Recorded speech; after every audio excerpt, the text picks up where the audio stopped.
everyone, Rachel here, and I am in Glastonbury this weekend doing the latest session in my 1-year trauma healing professional training for healing practitioners, and I'm here with Juliet Yelverton. Hi Juliet.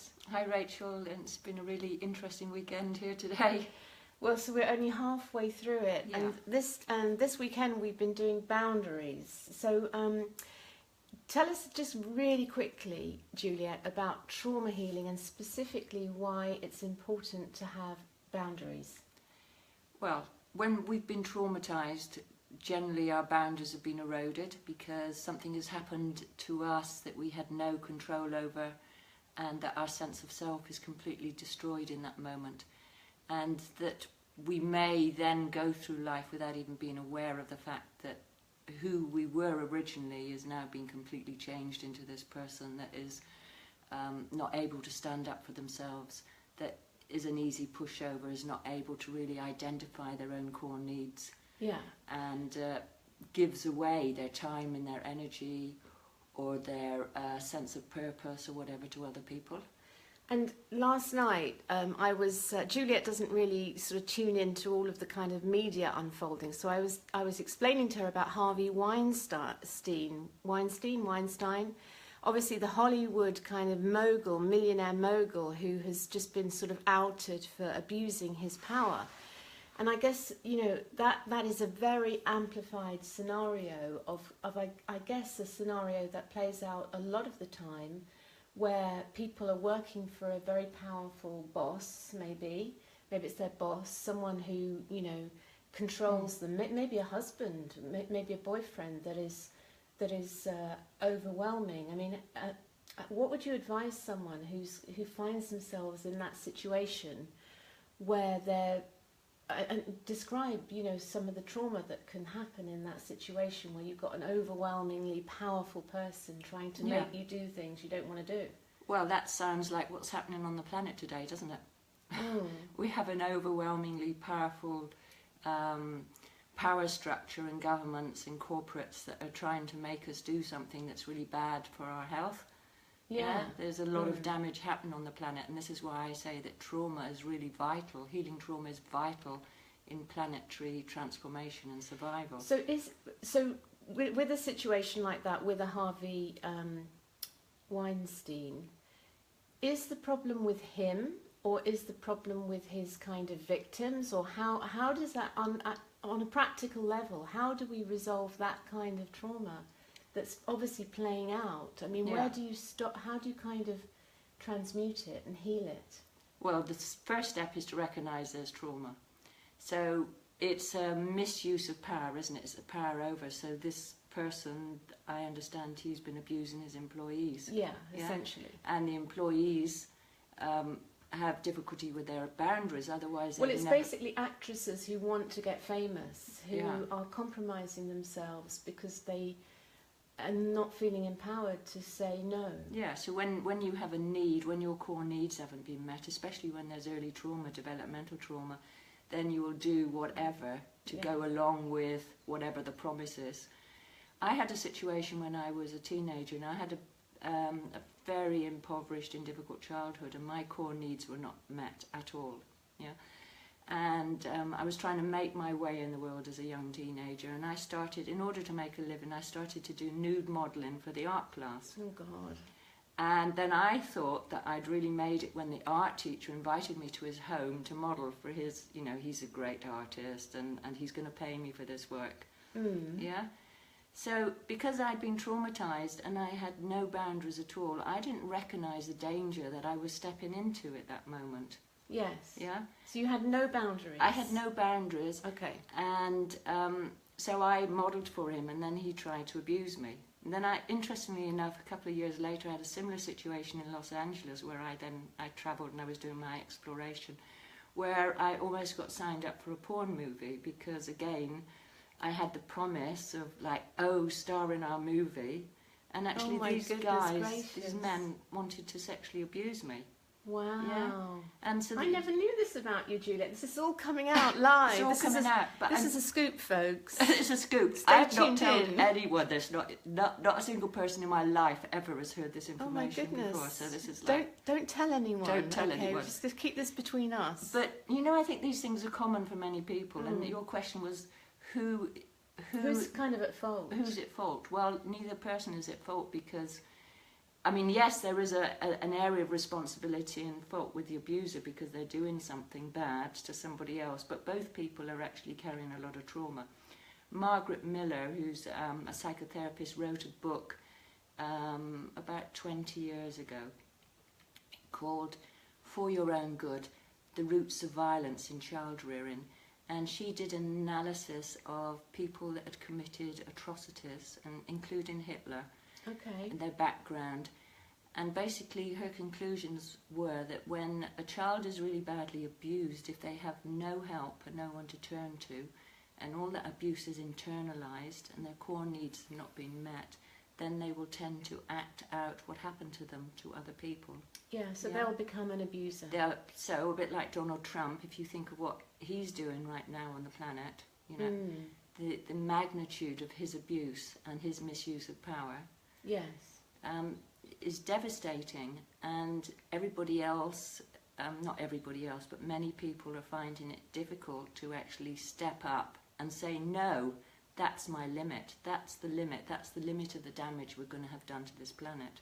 Yes. Because people are not strong enough, many people are traumatised and we're not strong enough and in our own power to actually stop and to stop what's going on and to spot the trauma. So the answer is, first of all, we have to recognise that we all, practically without exception on this planet now, are carrying an immense amount of trauma that gets hooked into the whole time, and our power is stripped away from us into situations that are devastating for ourselves, our own lives, and for the lives of our families, and ultimately for the life of the planet.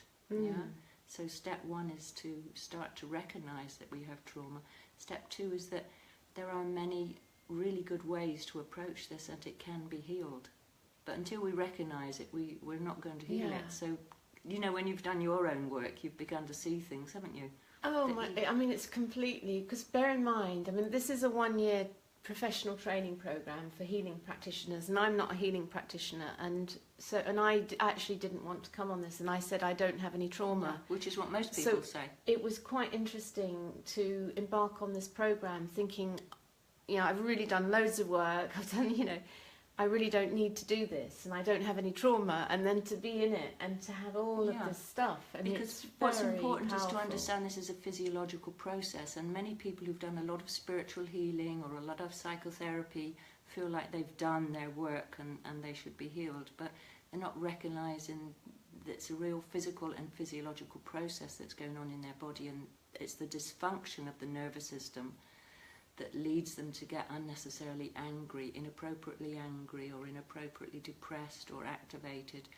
That's actually the trauma playing out in their daily lives, which they identify as, oh, this is just me, this is normal. And just doing spiritual work is not really going to shift that very much. And while we're on, actually, just to mention this, if you're interested in doing a taster session with Juliet, you've got a 1-day workshop on the 11th introductory workshop, which is an introduction to my next year training, so the 11th of November, Okay.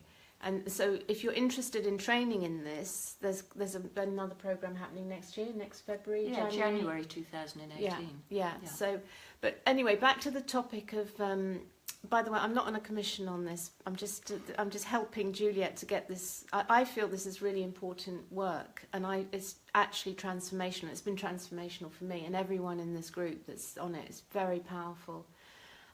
But back to the subject of boundaries, Juliet. So what would your advice be to, people who are maybe watching this about how to really, because I really got today, I didn't even actually really have a clear sense of boundaries. No, and you said, oh, what do I need boundaries for anyway? People can be very cosmic. Oh, I don't need boundaries. It's very really Piscean, great to go isn't it? with the flow and so on. Yeah, it's true. Yeah. So when we've been traumatised, we either have no boundaries at all, and then we rationalise it. This is what spiritual work can do, is like we can rationalise. Yes. Yeah. We can rationalise with our spirituality, or we can have overly rigid boundaries and then not be open to allowing ourselves to take in new experiences, or we can be very fearful about life. So how do we start? Just explore what is actually happening. What's happening for you? What's happening in your life that is causing you distress in this moment? Where do you feel pissed off? You're giving your time away, you're giving your energy away. People don't accept when you say no, or you don't say no clearly enough. Or, you know, what are the things where you're feeling irritated about but you're not speaking out about? That you feel like you're obligated to give your time or your energy or share your resources with other people. Yeah. Or where you get invaded in your looks. But yeah. Let me just talk about a real aha moment for me today. Was when we were doing an exercise around boundaries, where we were physically, actually with string, creating boundaries in pairs and actually having people step into our boundaries and experimenting with how it felt in our body to be... Yeah, because it's all about somatic work. Trauma healing has to work through the body, through the sensory awareness, yeah. Yeah, so it's kind of feeling, how does that feel when someone steps into my boundary without permission, for example? And it's like amazing, because doing these exercises, you land these aha moments, and one of them for me was this kind of abuse around people constantly expecting me to mentor them for free. I mean, I constantly, and from their point of view, it's probably just it's just a little cup of coffee. Why don't you meet me for a coffee, Rachel? Because I want to talk about my business with you. Let me take you for a coffee next time you're in London. And I could literally fill my whole diary with these requests, and I really feel this sense of rising anger about that, so much so that I've put a boundary of money around me. So basically, if people do not pay, then they do not get into my circle. Whereas if someone does pay, and they once they're inside my circle, kind of like almost like anything goes, in that I'll go to the ends of the earth for that person. I mean, I remember when I first met you, Juliet, when you saw me at an event, and afterwards you asked me to mentor you. This is many years ago when we first met. And I was so kind of blown away by the fact that you know, even though you couldn't actually, at the time it was like a crazy amount of money that I was charging for some ridiculous event. Yes. And it's kind of like we've worked together ever since on a kind of mutual collaborative basis, where there hasn't really been a kind of hard cash thing going on. And it's just, we've developed this amazing relationship, but it was like you needed to say, yes, I'll pay, for me to open that door. And once the door's open, then it's kind of like, it doesn't, the money doesn't actually matter. It's not the money that's the important thing, it's the being respected. Yeah. Being honoured, being valued. Yeah. So take that back. So when you were working with your boundaries today and you recognise, okay, I've had this boundary of money, where does it go back in your history where you didn't feel respected and didn't feel valued, that you actually then created this money boundary? Yes. Yeah. It's very fascinating to unravel. Yeah, to peel back the layers. And where did the trauma, where did that traumatic event actually start? Because once you have the first event that's traumatic, then it's layer upon layer, because you can re-traumatised over and over. Yeah, and your judgment is poor, decision making is poor, and you can somehow invite similar events into your life over and over. Trauma has a way of repeating itself until you resolve it. So you've had a number of core events that have the same kind of flavour. Yeah, it's actually very true. And that idea of being kind of stolen from, having things stolen from me, like when I was young. And I think actually, I mean, this can go back lifetimes, can't it? To past life trauma of kind of being,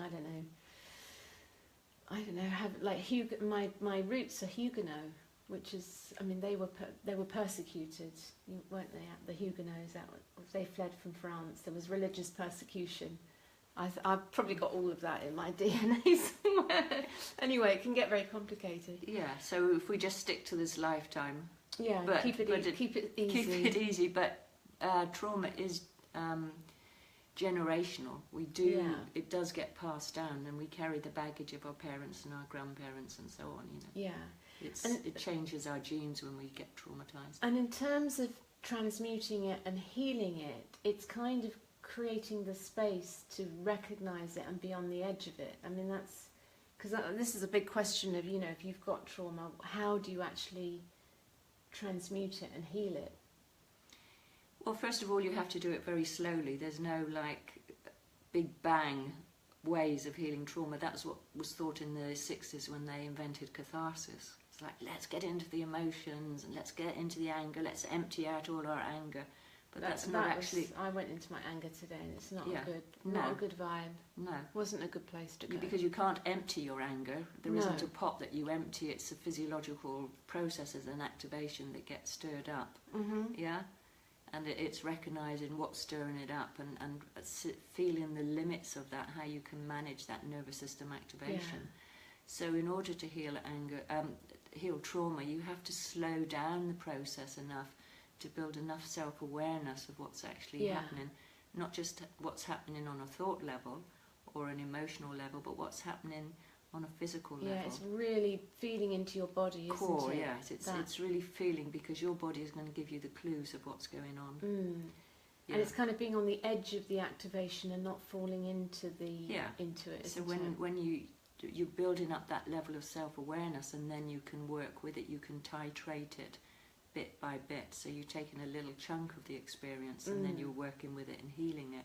But what's actually happening as you're doing that is that your brain structures are beginning to integrate and knit back together. Yeah. Yeah. So there are many parts of the brain that are damaged in trauma, particularly in developmental trauma, where children grow up and there's whole parts of the brain that's not developed in the way that they need to be fully developed. Yeah, and when we start doing the trauma healing work, we're literally growing the brain, because the brain is plastic and builds new neurons the whole time. Yeah. Yeah. So we have to have the kind of interactions and the kind of work that's very integrative of the brain. So you're having a lot of sensory awareness. You're moving easily between past, present, and future. There's a lot of relational connection, because our social nervous system is very important. So we're doing a lot of work in keeping our social nervous system online with eye contact and speech and so on. So it's a real weaving. It's like weaving a tapestry. Yeah, and I've really noticed the difference in my life, actually. And when did we start? Probably February time? Yeah, February. something like that. So this is the 4th module, and I've really noticed in my life the ability to be in situations without activation, without adrenaline stress, especially things like public speaking and business meetings, whereas before I'd be sort of bracing in that kind of predator alert, fight, flight, ready to kind of...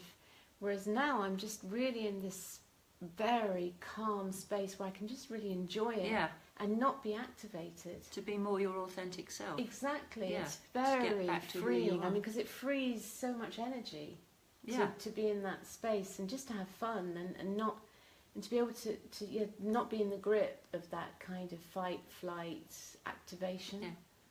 Yeah. Because when we're traumatized, we have a lot of frozen trauma energies in the body that we're trying all the time to just keep things contained. Yes. Yeah. So that keeping the lid on it. Keeping the lid on it.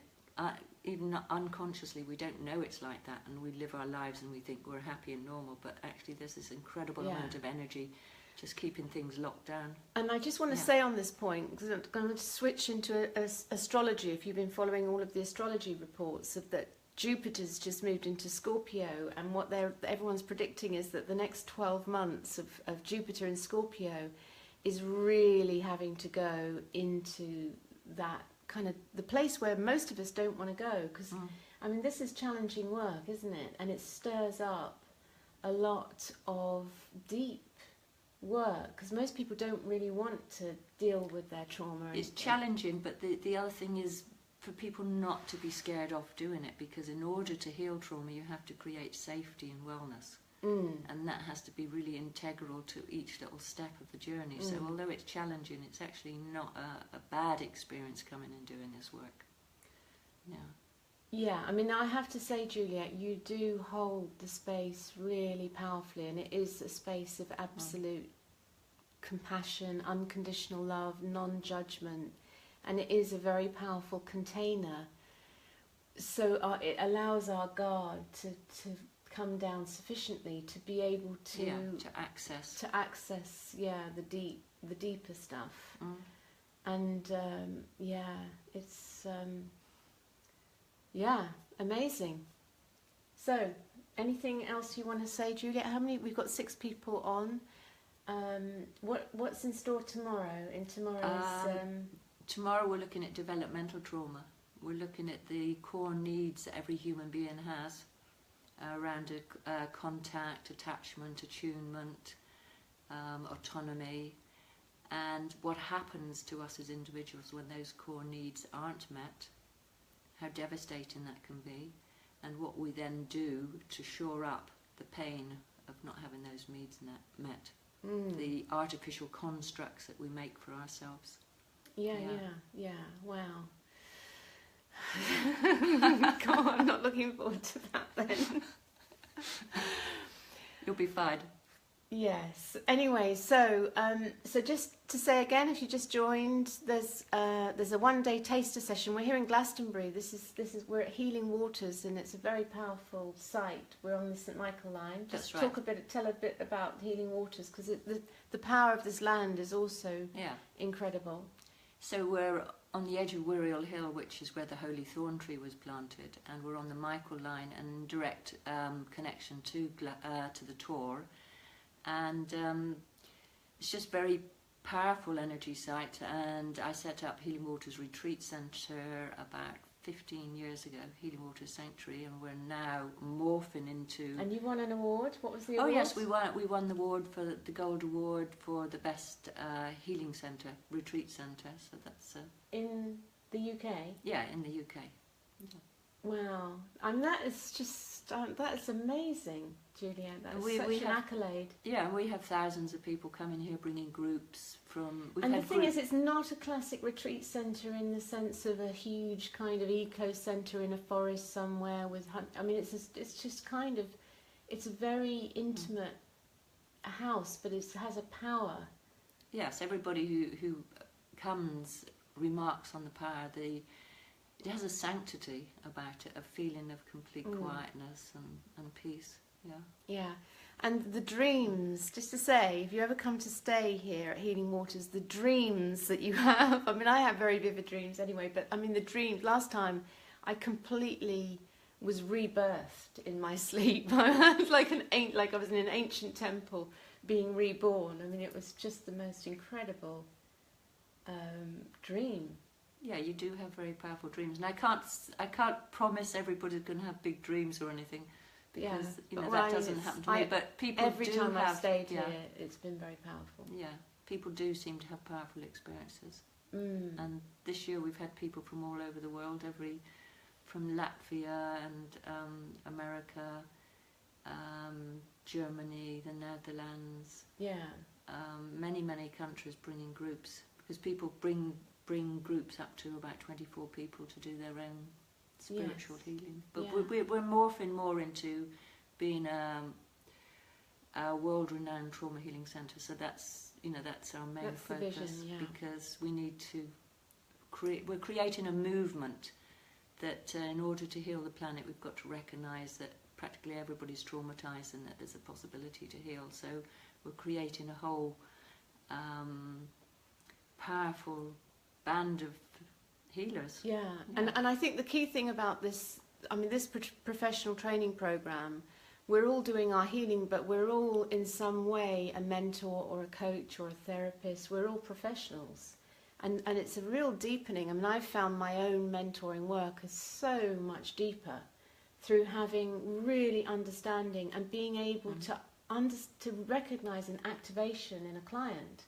You know, if you're doing a one-to-one session, even if it's talking about their business, recognising when people are going into an adrenaline response. Absolutely, and then being able to hold them in that response and to help them recognise what's going on.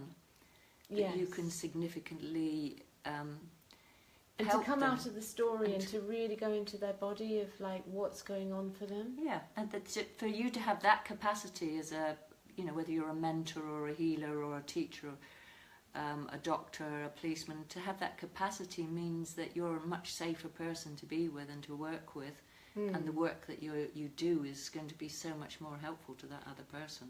And also as a mother as well, I found that As I a mother. really recognise adrenaline activation in my children, and I can Yeah. really talk them through it, notice it, and kind of like transmute it. Yeah, because a lot of our children are traumatised because of the trauma that we carry that's gone down the generations now. We've been between 2 world wars, Yeah. yeah, and now we're carrying the repercussions of that, and it's gone on to our children. So being able to do this work for ourselves and hold it for our children, helping them to heal, so that it's not perpetrated further down the generations, is very important. So if you're interested, there's a one-day workshop on the 11th of the 11th here in Glastonbury, and then there's a whole one-year training programme starting next January. Yeah, It's kind of it's a 6 module modules. every 4, 5, 6 weeks. yeah, a module every month or 2 months, and they're spaced out differently throughout the year, so there's more space in the summer and it's a bit more concentrated in the spring. Yeah, yeah. Okay, so thanks everyone for listening, and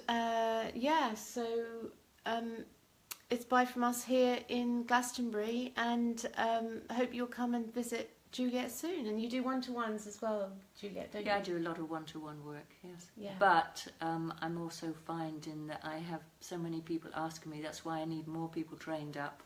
Yeah, so because you haven't got the capacity to Yeah. deal with it. Yeah. Yeah. So, yeah, my aim is that more people come along and they train and they're able to expand their own practice, so that we have this whole movement of people that Yeah. can recognise and heal trauma. Yeah. Fantastic. Okay, lots of love, everyone. Bye for now. Bye. Thanks for listening. Thanks for watching. Bye for now.